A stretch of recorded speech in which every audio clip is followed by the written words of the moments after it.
Sir, before the House adjourned for lunch yesterday, I had started speaking on the Essential Commodities Amendment Bill. Stop. I have got here with me the bill as introduced. Stop. In the statement of objects and reasons, the government pointed out that in certain cases it might be necessary for them not to award punishment prescribed in the law as it exists at present, but to forfeit a part of the deposit. Stop.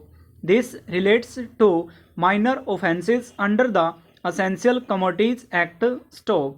I can quite understand this, and generally therefore nobody would oppose this thing, but the question that I wish to raise in this connection before the House is the manner in which this act is being implemented by the government and also by the state governments. Stop.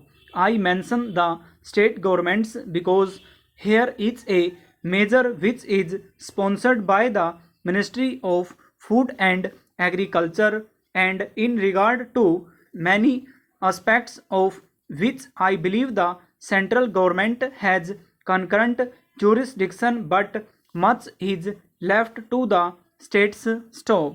Our experience has been, especially in the state from which I come, namely West Bengal, that this act is not implemented properly by the state authorities because of various connections of certain people high up with the big business and others indulging in speculation, hoarding, and so on. Stop. The result has been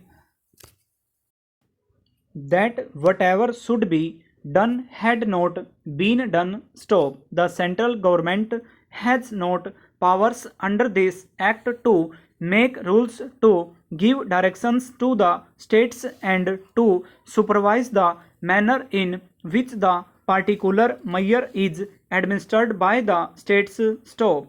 We found that much that should have been done was not done. Stop.